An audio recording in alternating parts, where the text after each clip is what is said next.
आप सभी को नमस्कार। जिस विषय को लेके आज मैं आपके सामने हूँ, मैं आपको बताना चाहूँगा। मेरे साथ में है कृष्ण लाल और इनका अभी हाल ही में रीट लेवल प्रथम और अध्यापक तृतीय श्रेणी लेवल प्रथम पे चयन हुआ है।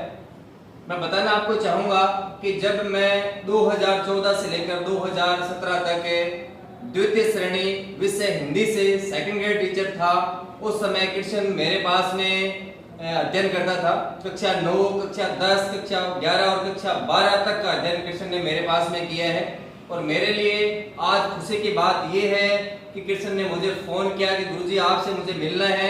और इसका मुख्य कारण ये है कि कृष्ण ने अभी इनके गांव के पास में स्कूल है जिसका नाम है, मैं बताना चाहूंगा आपको, विद्यालय का नाम है राजकीय उच्च प्राथमिक विद्यालय 2DWS बख्तावरपुरा, ब्लॉक सूरतगढ़, जिला श्री गंगानगर में इनका पदस्थापन हुआ है बतौर लेवल प्रथम तृतीय श्रेणी अध्यापक के रूप में।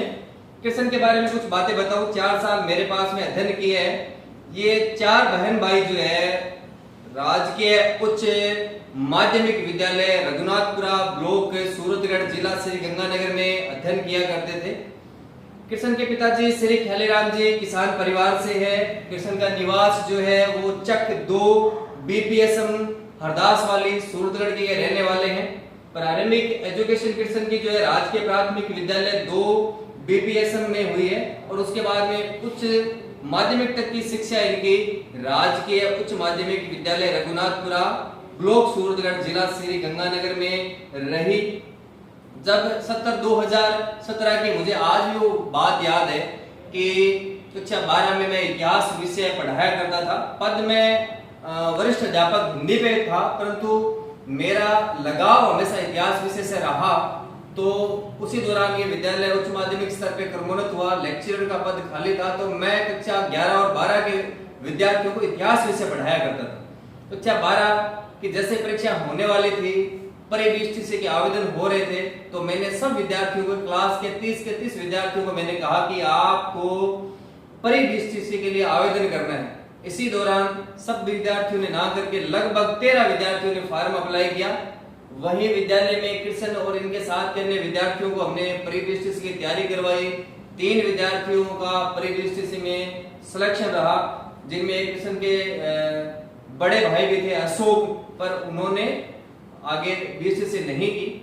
एक का नाम है ममता, एक का कृष्ण सोम है, और दोनों विद्यार्थियों ने BSc पूर्ण की। और इसी वैकेंसी में हाल में जो अब 2022 में जून में नियुक्तियां रही, तो दोनों विद्यार्थियों ने कार्य ग्रहण किया बतौर लेवल प्रथम में तृतीय श्रेणी अध्यापक। एक शिक्षक के लिए से कोई बड़ी बात नहीं हो सकती।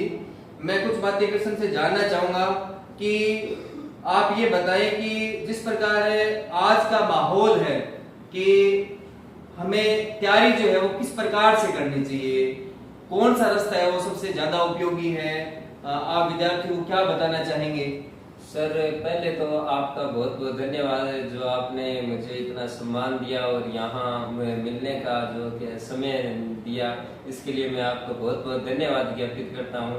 आशीर्वाद। उसके बाद मैं ये बताना चाहूँगा कि आज के समय में जो भी तैयारी कर रहे हैं, मुख्य तौर से तो यही है कि आप जो भी तैयारी करें उसके लिए विशेष तौर से मैं शिक्षक का ही कह सकता हूं, क्योंकि मैंने अभी तक सिर्फ पहली ये प्रतियोगी परीक्षा जो दी है। तो शिक्षक के लिए सबसे महत्वपूर्ण है तो वो है कि आप जिस विषय की तैयारी करें उस विषय की जो कक्षाओं की जो किताबें हुआ करती है, जैसे कक्षा 6, 7, 8, 9, 10, जो भी आपके सिलेबस के अनुसार जो सत्र दिया गया है, माध्यमिक दिया गया है या उच्च माध्यमिक दिया गया है, उसी सत्र के अनुसार आप तैयारी करें। उससे एक ये भी है कि आप ज्यादा स्तर को न देखें, बस जो दिया गया सिलेबस उसी टॉपिक को और उसी स्तर को ध्यान में रखें। और और भी कुछ चीजें मैं और बताना चाहूंगा कि आप जो भी तैयारी करें उसका आप बैकग्राउंड देखें। जैसे भी जो भी आप परीक्षा, एग्जाम्पल के लिए मैं प्रथम लेवल की बात करूं तो आप ये देखें कि प्रथम लेवल की परीक्षा है वो कौन सी संस्था आयोजित करवाती है, उसके पीछे जो जितने भी पेपर आयोजित हुए हैं उन पेपर को आप खुद देखें। हालांकि ये काम उस समय का है जब आप कम से कम 2-3 बार सिलेबस को है जो पूर्ण कर लें। उसके बाद आप ये देखें कि वो जो संस्था आयोजित करा रही है उसके पेपर निकालें। ये नहीं है कि आप वो पेपर है जो सीधे कोई मार्केट से ले आए। एक चीज का ये भी ध्यान रखें कि उस वहां पर बाइलिंगुअल पेपर होता है, तो उस चीज का भी ध्यान रखें। कई बार उनको थोड़ी इंग्लिश भले ही कमजोर हो या किसी की अच्छी हो, उससे थोड़ा फायदा मिलता है। तो आप उसी सेम पेपर को कम से कम जितने भी उस संस्था द्वारा पहले के पेपर आयोजित हुए उनकी कम से कम 3-4 बार प्रैक्टिस अवश्य करें। किशन ने बहुत अच्छी बातें बताई है, मैं दोबारा रिपीट करना चाहूंगा।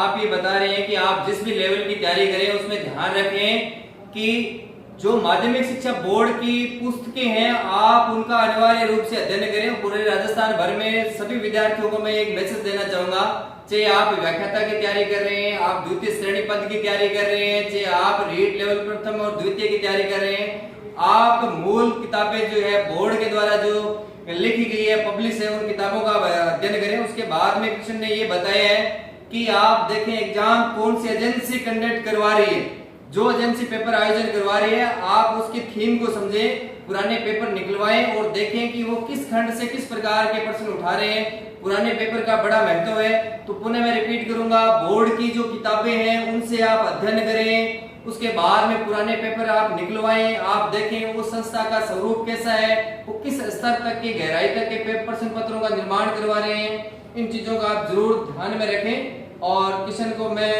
मेरी ओर से बहुत बहुत जो बधाई देना चाहूंगा कि आप इस पद पे चयनित हुए।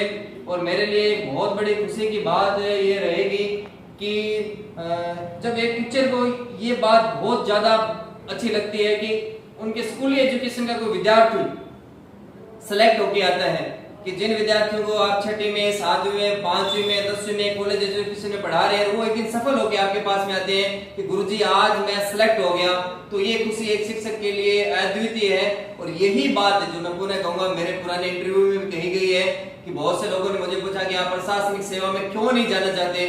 बस यही मूल कारण है, आप जीवन में सफल हो गए, ये बात कोई बड़ी बात नहीं है। अपने लिए सब कार्य करते हैं, परंतु आप अपने कार्यों के द्वारा, आप अपने व्यक्तित्व के द्वारा, आप अपने निर्देश के द्वारा कितने लोगों को सफल कर पाते हैं, ये बात अपने आप में अद्वितीय है। इसीलिए शिक्षक को एक राष्ट्र निर्माता कहा गया है। और इसीलिए यह पद जो है शिक्षक का, मैं वास्तव में ये मानता हूं कि किसी व्यक्ति को ये पद मिलना उसके पूर्व जन्म के अच्छे कर्म होते हैं जो ईश्वर उसे ये कार्य सौंपता है।